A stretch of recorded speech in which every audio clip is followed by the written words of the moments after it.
Daniel, welcome to our community class. So excited to be interviewing you today. Yeah, excited to be here. Thanks for having me, and Yeah, looking absolutely. forward to talking to y'all. Yeah, so what we'll do is you and I will have a conversation at the end. We'll open up for Q&A for anyone who might be interested, but now we're going to go ahead and do the recorded session of this. And I want to start off with just asking if you don't mind just sharing a little bit about yourself to the listeners. You have a really interesting experience when it comes to the space of virtual events or virtual gatherings. So I'd love to hear a little bit about that specifically.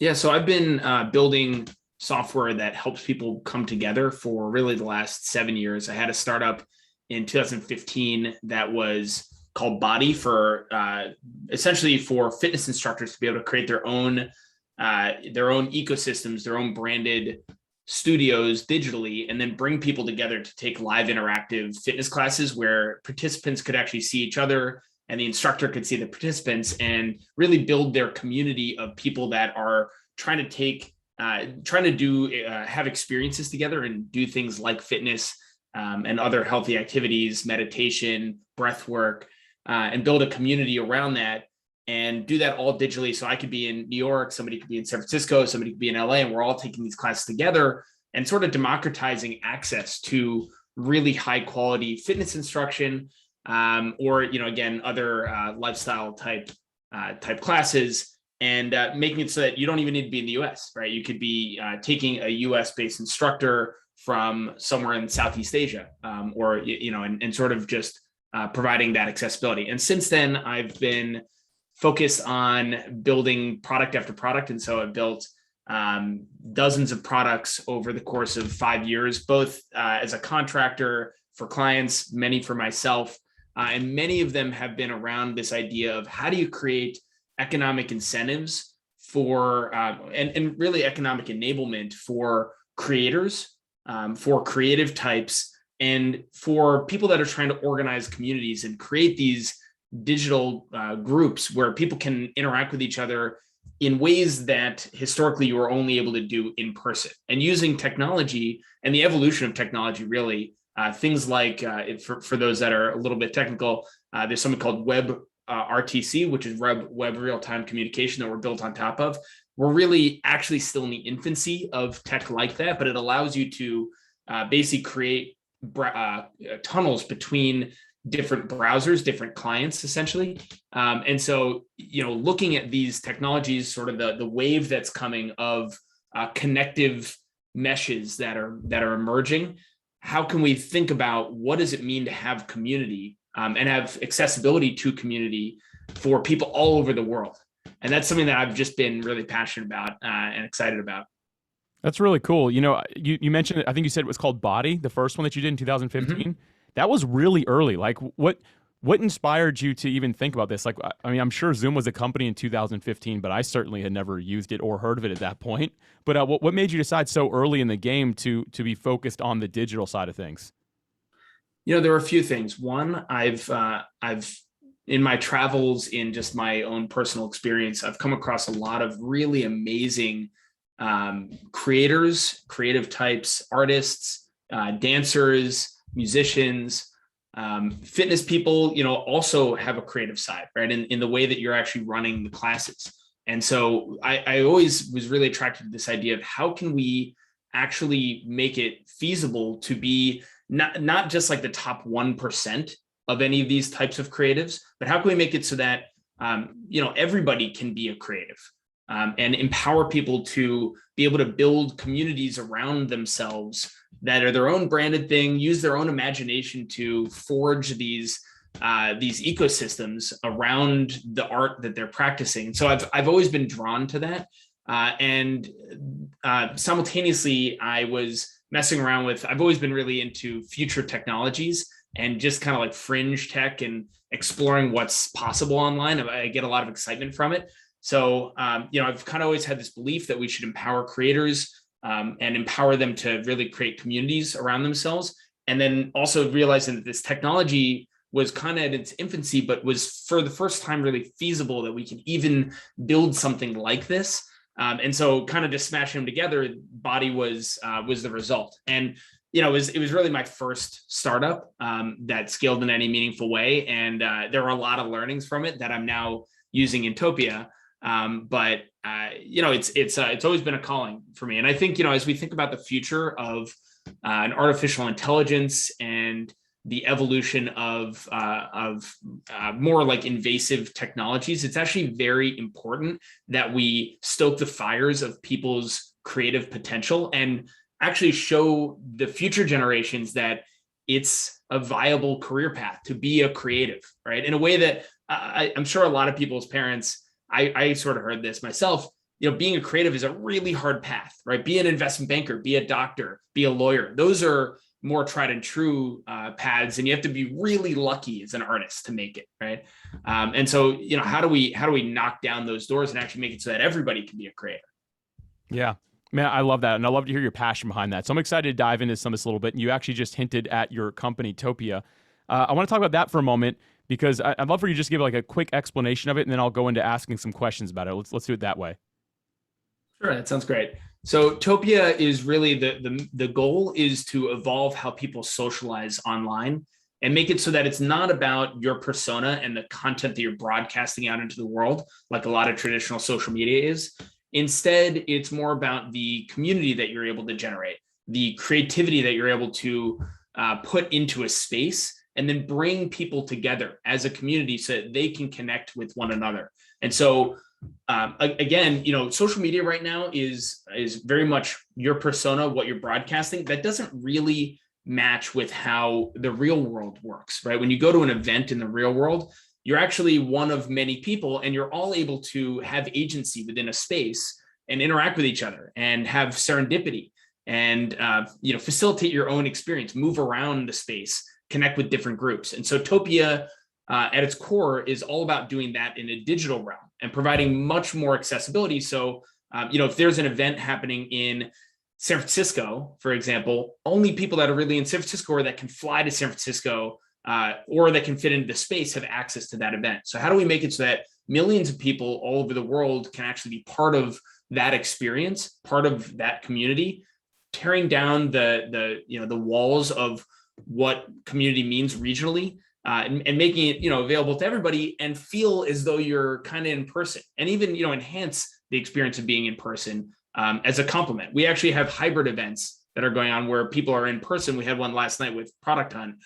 People are in person in Soho, New York City, and people are in a digital realm in topia.io/product hunt. And there are cameras. People are able to, in the digital realm, interface with the people in person, and it's bi-directional. And so when you think about the future, you're going to have a lot of those kinds of things, because it really means that everybody in the world can be part of your community. And I guess just the how Topia works, it's basically these big open worlds that you can customize in any way you want, very creatively. We have templates as well that you can get started with and then customize from there. And so you have these big layouts, and then people have these little avatars, and you can click to move around the space.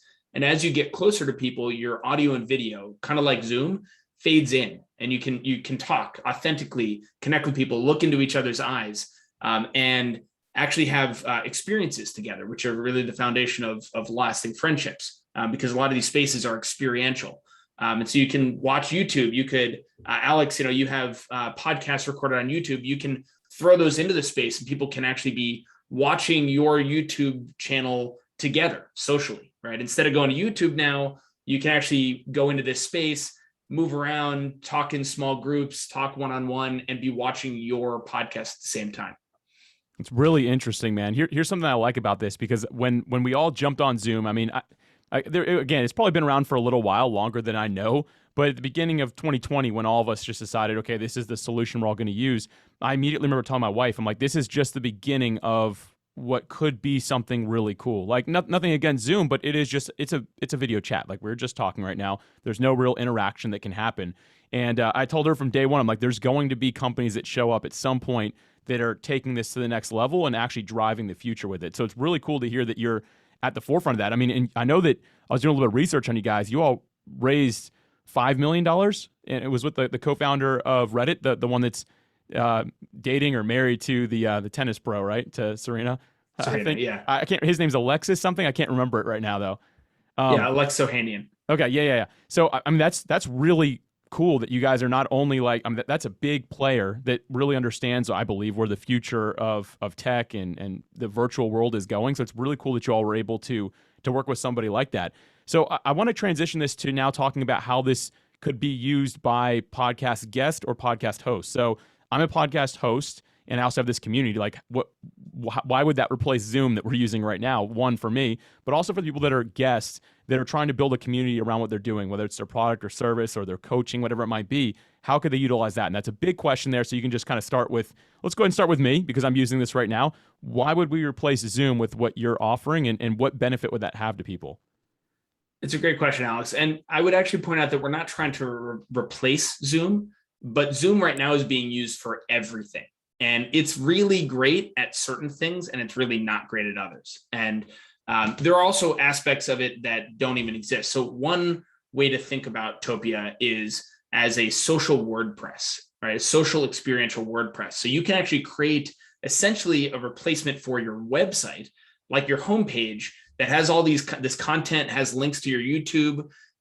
It's not very social, right? People come to your website, they're alone, and they're consuming content that you have created, right? That you've curated for them, but they're doing it alone, and there's no way for you to actually interact with them while they're having that experience.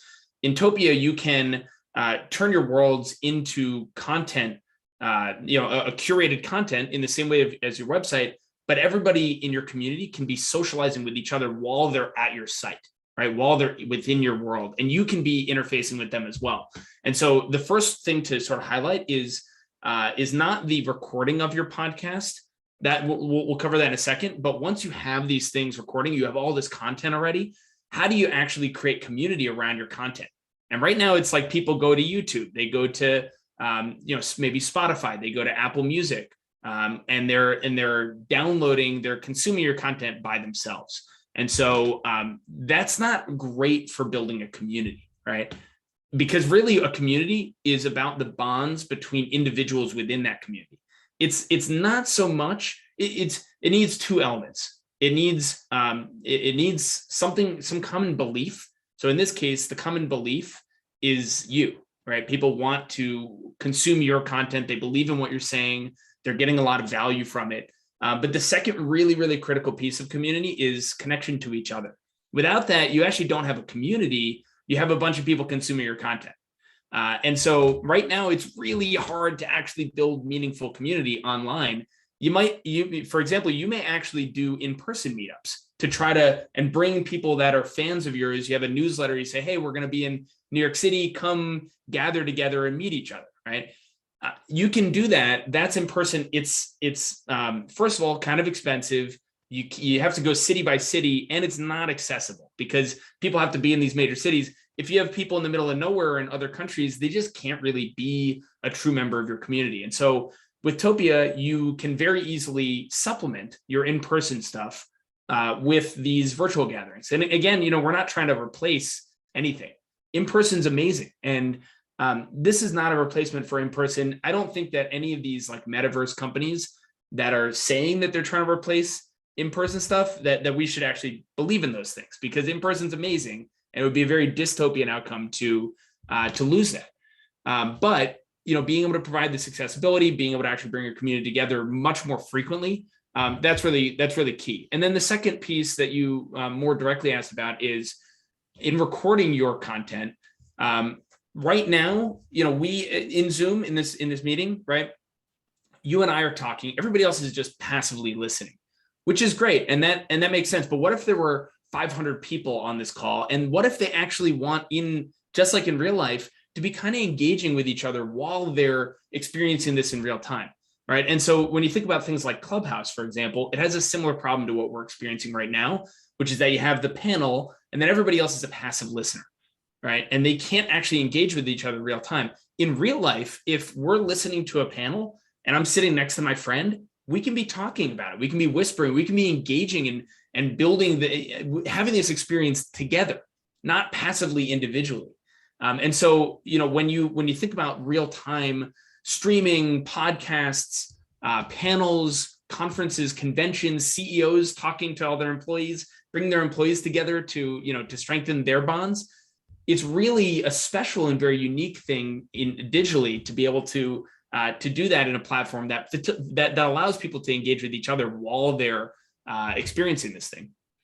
Yeah, what you just mentioned there, I think is really key, because my thing with in person that digital or virtual has never been able to really capture is the person sitting next to you, is like that type of thing. So for me, I'll use Clubhouse as an example. So I'll mention this. My wife had heard me quite a few times where I'm just in the audience in Clubhouse, and I'll just say, "That's what she said."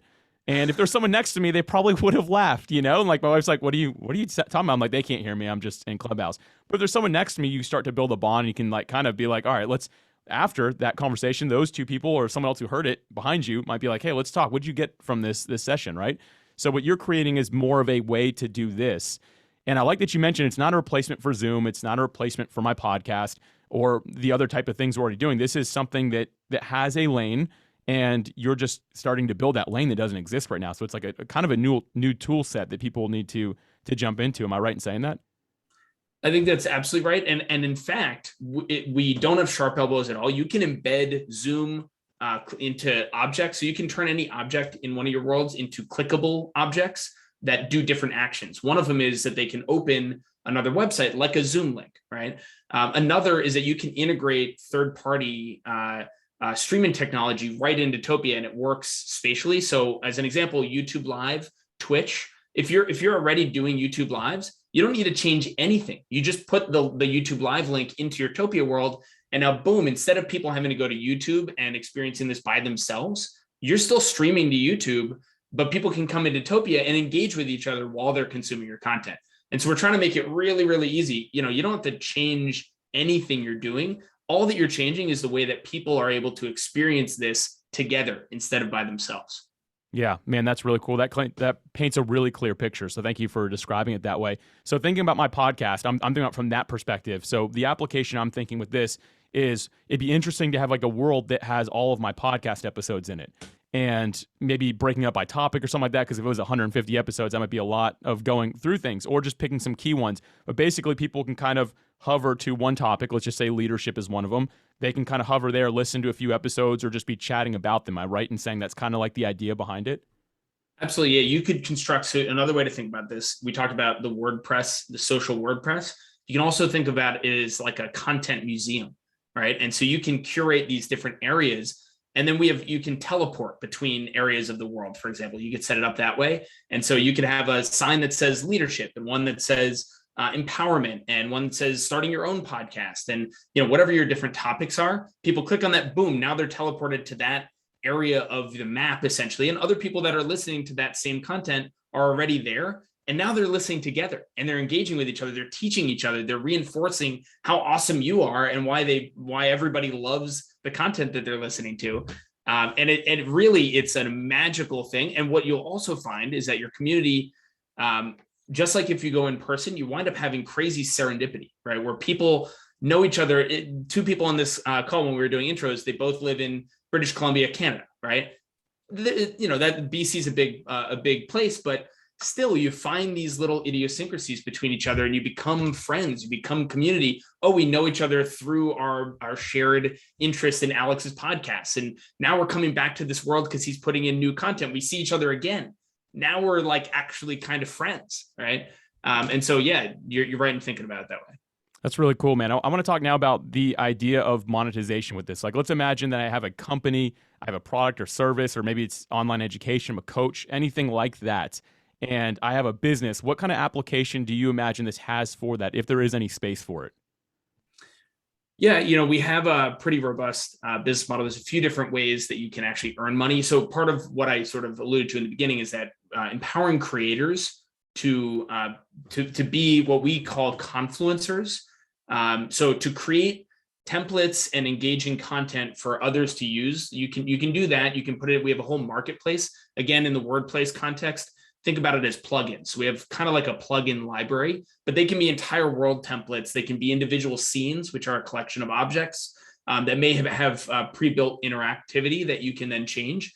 So creators can create content that others then use to bring people together, or you can be a confluencer, right? Which is for us, an influencer, as everybody knows, influencer marketing, that's really about my persona, the content that I'm broadcasting to the world, and trying to gain followers, have brands pay me based on my follower counts, my ability to broadcast information.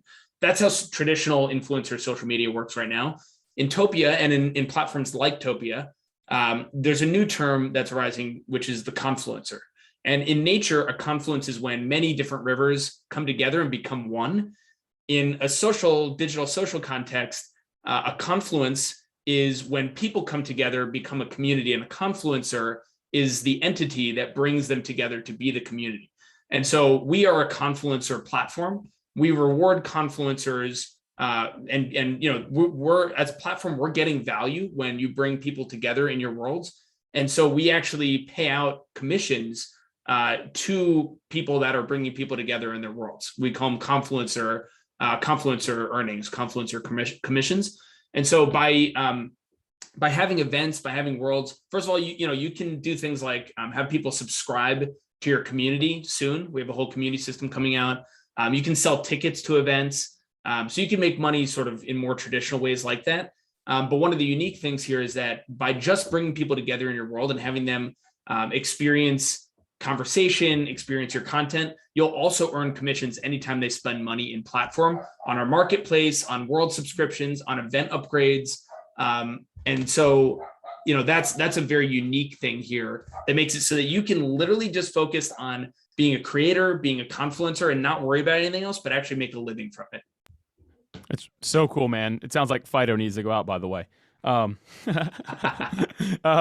But I really just love the idea of this. I think that you really are starting to shape the future of what connecting online looks like. And because I just asked that question right there, before we close this thing out, I actually want to ask about what you think the future of connecting online looks like and socialization online as well. What do you think that this looks like? Kind of just paint the picture for everybody here today. Well, this is actually a very important question. It's there's the what do I think it looks like, and what do I hope it looks like, and what do I fear it looks like. Okay, right.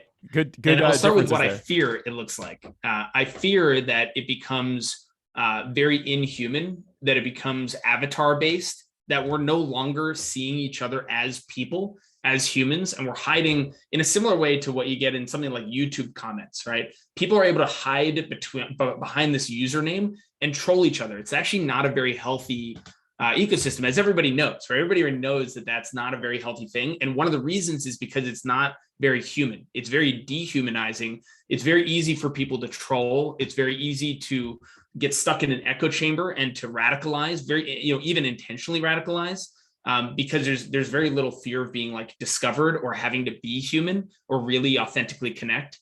And so as we get more immersive technologies, there's more of a risk actually, I think, in if we don't build these things in really human, safe, consensual ways, accessible ways. I think that there's a lot of danger there. There's also, a lot of fear that I have around ad-based models. I think that, right now, everybody, again, intuitively, most people realize that their data is being used to serve them ads that are hyper-targeted. But right now, the information that is able to be collected on you, given your device, like a browser, is a lot, but it's small, very small compared to what is coming from much more immersive, invasive technologies like augmented reality, virtual reality, haptic feedback. Where are your eyes looking, for example? How much time are your eyes spending looking at different things? And so the ad-based models are going to be very dangerous as well. And so that's my fear. My hope is that we're actually entering an internet golden age of much more human interaction, right? Things like Zoom, for example, and voice over IP, the different technologies that allow people to actually connect with each other through the internet in more human ways than were possible in the 90s. If that can accelerate technologies, like I mentioned before, like web RTC, web real-time communication that allow you to create encrypted tunnels between people and have them be able to feel like they're actually connected to another human in a really safe, private way. There are technologies like that we can embrace that will lead to a more connected human race, right? Where you're not just able to connect with people regionally, but from all over the world. And, even as we're seeing with the pandemic, the walls of where you work, being tied to your location, maybe those go down, and we're able to have really healthy Discord, and do things in a digital realm that you may not even feel safe doing in the real realm. And building consent into our protocols so that all of the features actually make it so that you have more control over your own experience than you might have in person. And a classic example, and I know we're kind of out of time here, but very quick is, if there are two countries, for example, that are at war with each other, having two citizens from those countries get together in person could actually be very dangerous. Having them message each other through something like Facebook would probably be a very unhealthy, very radicalized text conversation. But what we've seen in platforms like Topia is that those two people coming together in a human connected way that is safe and consensual can actually lead to incredible high level conversations that are really powerful for them and for everybody else that gets to actually participate in those conversations with them. And so that's my hope for the future of humanity using these kinds of technologies. Daniel, I love it. The internet golden age is what we're going to go for. And I think that you're definitely a pioneer in that direction. So thanks for what you're doing. I'm fascinated by this conversation, really now interested in Topia. Before we open up to Q&A for everybody, can you just, for anyone who's watching or listening, can you let us know where we can find out more about you? Yeah, so topia.io, Topia.io is the website. There you go. Somebody just popped it into the chat, and you can go there. I recommend just playing around a little bit. We have a whole Discover portal where you can see, so in the top right, it says Discover, and you can see all these different public worlds. We have hundreds of events that are happening every week. Many of them are actually private, and so you can use Topia in a totally private way. If you elect to make your worlds or events public, they will show up in a directory so that other people can find them. And it's similar to like Clubhouse's hallway.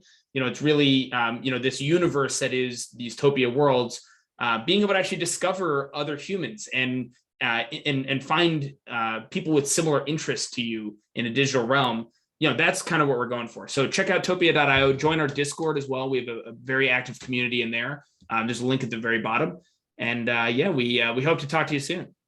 Daniel, thanks so much for being here, man. I really appreciate your time. Of course. Thanks for having me.